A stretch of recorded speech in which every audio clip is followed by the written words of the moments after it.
Hello and welcome to another NGen Math 8 lesson by eMathInstruction. My name is Kirk Weiler and today we're going to be doing Unit 1, Lesson 6 on solving equations with variables on both sides. Now, of all the kind of algebraic skills that you learn in Math 8, many of them are review, right? And pretty much everything that we've seen so far in Unit 1 has been review. But this is truly the first skill that we're doing that is new in Math 8, all right? And we're going to be using it throughout the course. And this is the first time that you're going to see equations that have variables not just on the left-hand side, but also on the right-hand side. Now, before we get into how to solve these types of equations, what we want to do is make sure that you realize the fundamental nature of the solution of an equation doesn't change, right? The fundamental idea of a value of a variable that solves an equation is one that makes the equation true, or makes it check. So what we're going to do in the first exercise in just a moment is kind of review that idea. So let's get right into it with exercise number 1. All right, exercise number 1. Consider the equation 5x plus 6 equals 2x plus 30. Letter A asks us to show that x equals 5 is not a solution to this equation. All right, so very often we're asked to show that something is a solution. Here I want to show you that x equals 5 is not. And again, at the end of the day, it's this plain and simple. You know, when I substitute 5 into both sides of the equality, the question is, does it make it true? And let's see that for x equals 5, it doesn't make it true. Let's do that now together. So here's what I'm going to do, right? X equals 5, I'm going to take that value, and I'm going to substitute it into the equation anywhere it shows up.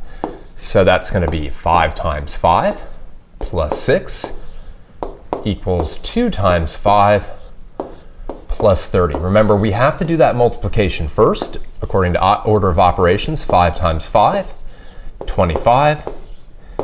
2 times 5, 10. And of course, now we do our addition, and we get 31 equals 40. That is, in fact, a false statement, and therefore x equals 5 is not a solution, right?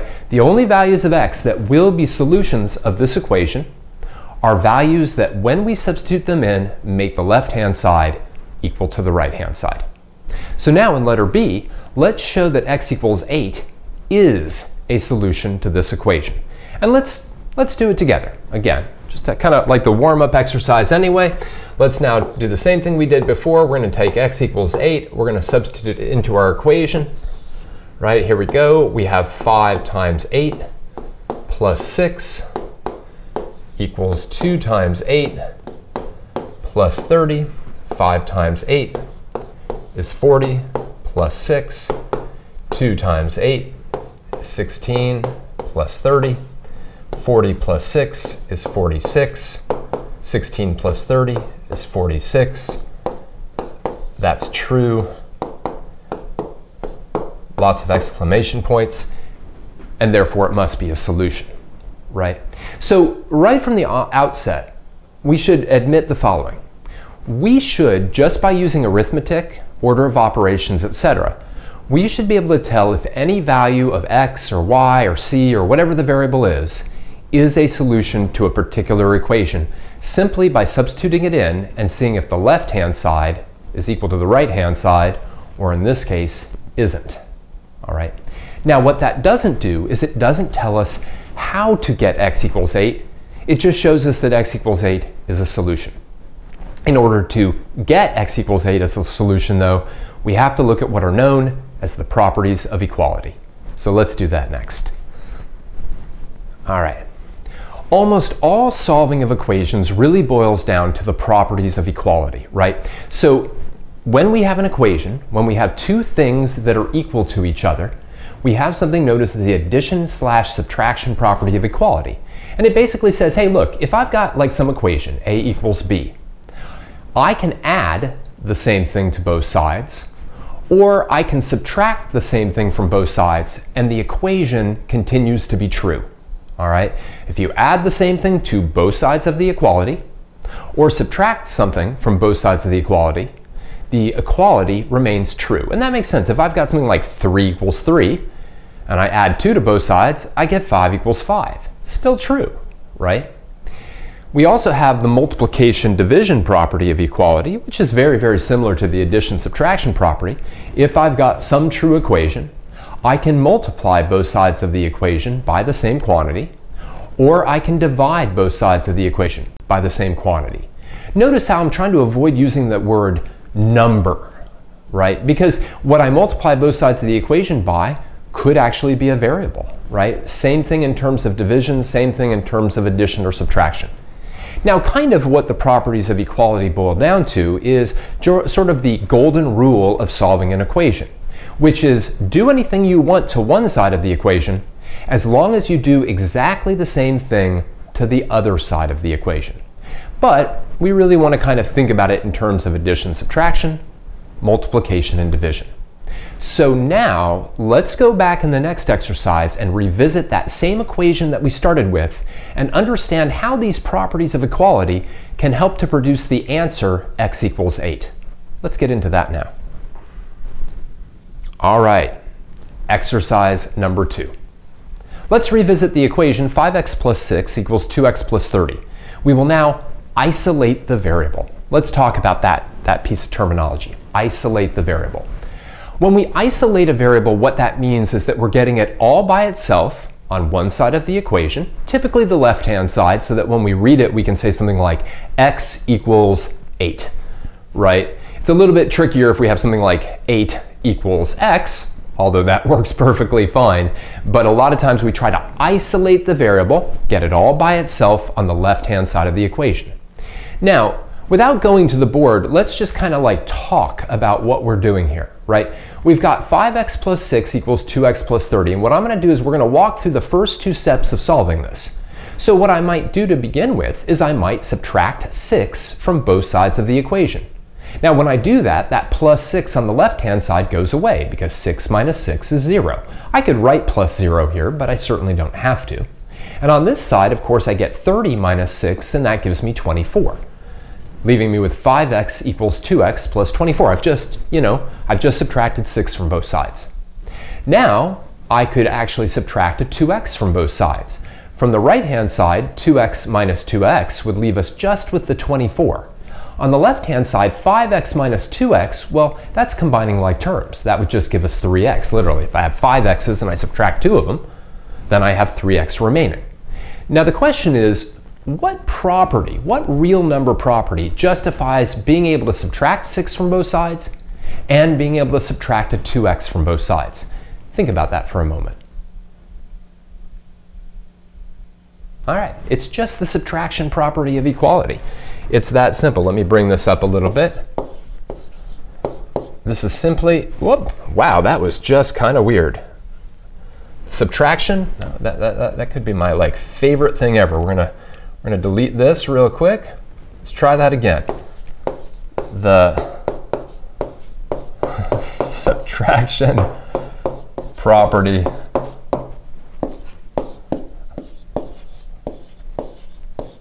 of equality. Apparently my board does not like the subtraction property of inequality, but tough luck for it. Now the amazing thing is, once we've done that subtraction, we're left with an amazingly simple one-step equation, right? 3x equals 24.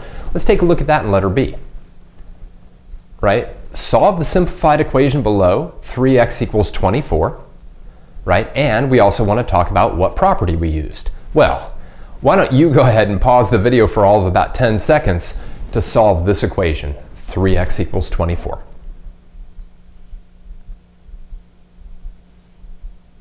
All right, and what I'm going to do this time is I'm going to simply divide both sides by 3. 3 divided by 3 is x, but we typically, 1x, but we typically just write x. And then of course 24 divided by 3 is equal to 8. There's that x equals 8.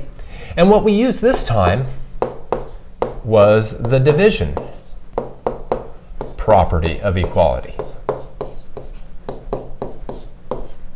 right? Which says, hey, we can divide anything by anything we want as long as we divide on both sides of the equation. Now, technically speaking, you can't divide both sides of the equation by 0 because division by 0 is undefined. More on that later and in future courses. But you can divide both sides certainly by 3, and that isolates the variable and gets it as just x equals 8. So again, golden rule, right? Add, subtract, multiply, or divide both sides of the equation by basically anything you want in order to isolate the variable. As long as you do the same operation to both sides of that equality, we have our scale in balance. We can always think about an equation as kind of a scale, two things that weigh the same. And if we do the same thing to both of those two things, the scale stays in balance. On the other hand, if we were to add something to one side of the equation but not to the other, the scales would get out of balance and we would no longer have a true equation. Let's keep going and get some practice on this. All right, nothing like practice. That's why we've got 6 different exercises here to go through. I'd like to do maybe a couple of the first row together, then have you work on this one on your own. Then we'll come back and do a few of these together, and again, kind of work from there. Let's read through exercise 3 together. Solve each equation shown below. Show each step. Your answers will all be integers, meaning that they could be whole numbers, or they will be whole numbers, but could be negative as well as positive. All right, so we're not going to expect any fractions in this particular exercise. All right, let's go to letter A, talk about it a little bit, and then we'll go to the board, right? So in letter A, we have 7n plus 5 equals 2n plus 25. Generally speaking, I'm going to try to always get my variables isolated on the left-hand side, and then sort of anything without numbers on the right-hand side. Okay, we can start by subtracting variables, or we can start by subtracting just normal numbers. It's really up to you. I'm going to start this time by subtracting variables. So in other words, I don't want the 2n on this side of the equation. So I'm going to subtract a 2n from both sides of my equation. 7n minus 2n will be 5n, and then I'll have that plus 5 left over. On this side, 2n minus 2n will simply cancel out, and I'm going to be left with positive 25. Now just for a moment, break out of this for a second. If you then take a look at this equation, that's a 2-step equation, right? That's what we worked on for 2 consecutive lessons. The last 2 lessons, we worked on just 2-step equations. So at this point, I should be almost on autopilot, right? I can now go and say, well, all right, I'm going to subtract a 5 from both sides. All right, and that's going to give me 5n is equal to 20. And now I can divide both sides by 5. And that's going to give me my final solution of n equals 4. All right, so pretty easy, right? We're really actually only bringing in one additional step past 2-step equations. And that's really getting the variables on the same side of the equation. So let's do another one together, and then we'll have you do letter C on your own. Let's do B together. Here we have 8x minus 12 equals 3x plus 33. And just like before, I'm going to start by subtracting off a 3x from both sides. 8x minus 3x is going to be 5x. Again, apparently I like 5s. And then I have that minus 12. Sorry, that got a little obscured by the circle here. Let me get rid of that. And then that's going to end up just being 33 since I subtracted the 3x from that side. Now maybe this is basically the only difference here is I have to add a 12 to both sides to get rid of a subtraction by 12. Right? That's going to leave me with 5x is equal to 45. And now just like before, I can divide both sides by 5. And I'll get x is equal to 9. Besides that first step, it's all 2-step equations. All 2-step equations, which we were using the properties of equality to solve. We just didn't talk about them. We talked about inverses and doing the opposite to the variable of what's been done to it, etc. What I'd like you to do now is pause the video and go ahead and try to solve letter C on your own. Then we'll come back and go over it and then do some of these ones down below as well.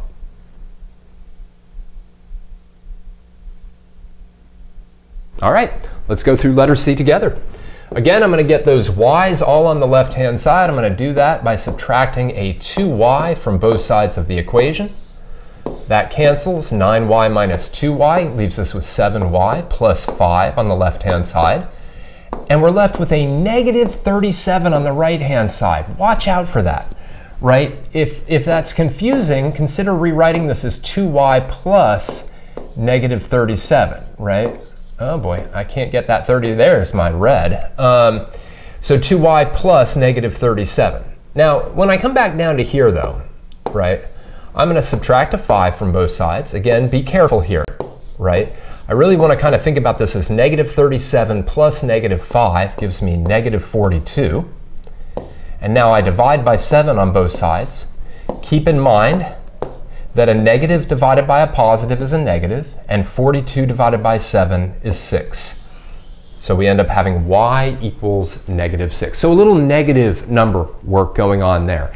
And again, up here, when I have that 2y minus 37, and I get rid of the 2y by subtracting it on both sides, I'm left with a negative 37. A very common mistake at this point would be to somehow be left with a positive 37, but that negative is attached to the 37, so I leave it there. Now, speaking about negative numbers, all of the problems down here have negatives involved with them. So actually, let's take a look at letter D, and then we'll have you work on E and F on your own before we go through them. Letter D. All right, so in letter D, on the right-hand side of the equation, we've got this negative 2t. And what I want to do is I actually want to add a 2t on both sides, or some kind of t on both sides. I want to add a 2t to both sides, all right, because negative 2t plus positive 2t will cancel, all right?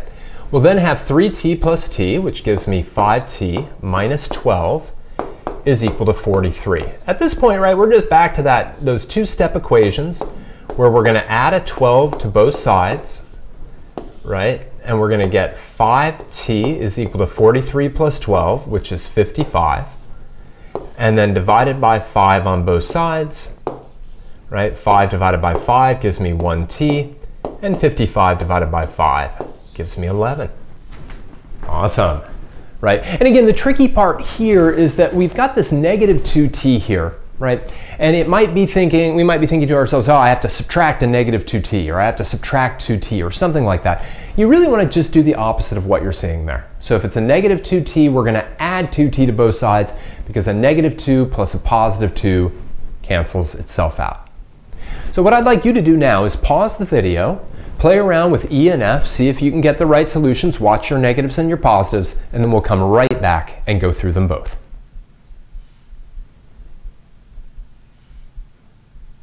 All right, let's do it. Letter E. This one can be a little tricky because we have a 7c on the right-hand side. So we're going to subtract a 7c from both sides.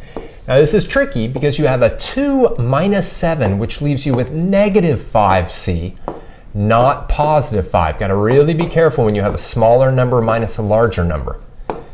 But again, at that point, it's all about two-step equations. We're going to add 15 to both sides to get rid of that subtraction. That's going to leave us with negative 5c is equal to 40. We're going to divide both sides by negative 5. Keep in mind that a positive divided by a negative is a negative, and 40 divided by 5 is 8. Now for that last problem, negative 2k plus 10 equals k minus 35, we're going to subtract a k from both sides, and again, that could be a little tricky. Negative 2k minus k is negative 3k, right? We really can think about it as negative 2k plus negative k.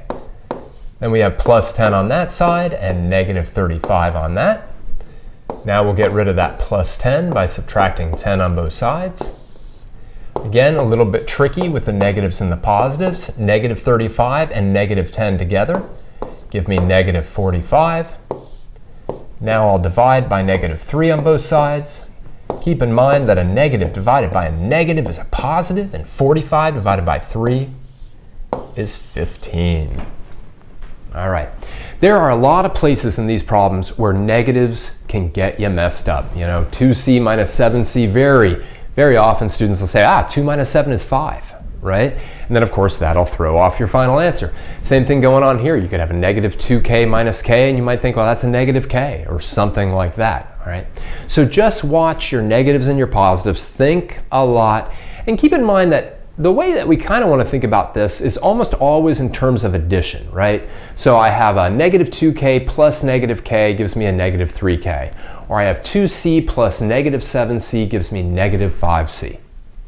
Some of these problems can be taken care of, though, if we sort of rearrange the equation in a very particular way that we're going to look at in the next exercise.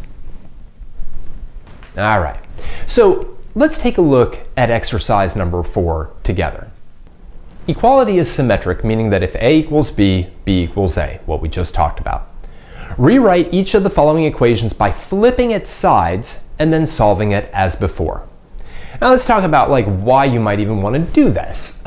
Here I've got 2x plus 45 equals 7x plus 5. Well, if I subtract a 7x from both sides, I can certainly do that. But I'll get 2x minus 7x, which will leave me with negative 5x. That's fine.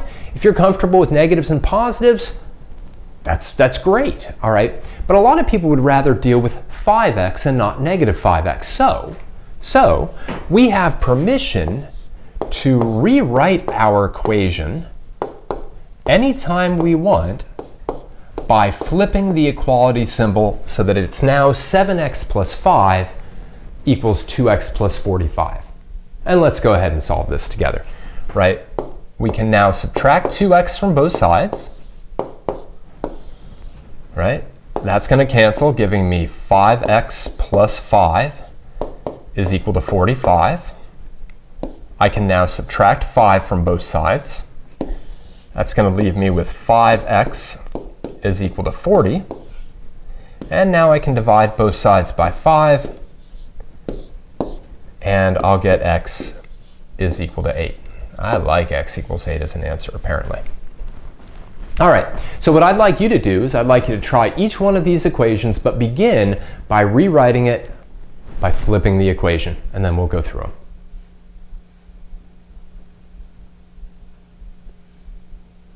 All right, let's do it. So again, we could solve letter B the way it's currently written, but it may make our lives easier by rewriting it like this. And again, that's primarily so that when I get the variables all on one side of the equation, I will get a positive coefficient. Here I'll have 3t is equal to 36. And now it's actually quite easy. I can just divide both sides by 3. And I'll get t is equal to 12. Let's go through letter E right away. Here, when I flip, I'll get 4m plus 3 is equal to negative 2m minus 9. Again, if I want to get all those m's on both sides of the equation, I'm going to add a 2m to both sides here. These two are going to cancel. 4m plus 2m is 6m plus 3 is equal to negative 9. I'll subtract a 3 from both sides. Again, be careful, because I have negative 9 plus negative 3. I have negative 12. Divide both sides by 6. A negative divided by a positive is a negative, and 12 divided by 6 is 2. All right, great. Now again, we would have gotten 8, 12, and negative 2 had we never flipped these equations, okay? Solving an equation doesn't depend on flipping across the equal sign.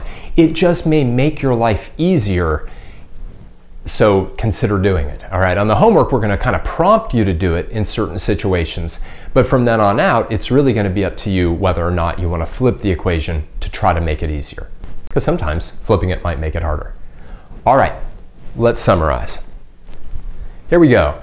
So in this lesson, really what we did is we introduced one primary new idea, which is that if you've got variables on both sides of the equation, then you want to isolate them by moving all the variables on one side, all the numbers on the other side, and then getting your variable by itself. X equals whatever, y equals whatever, c equals whatever.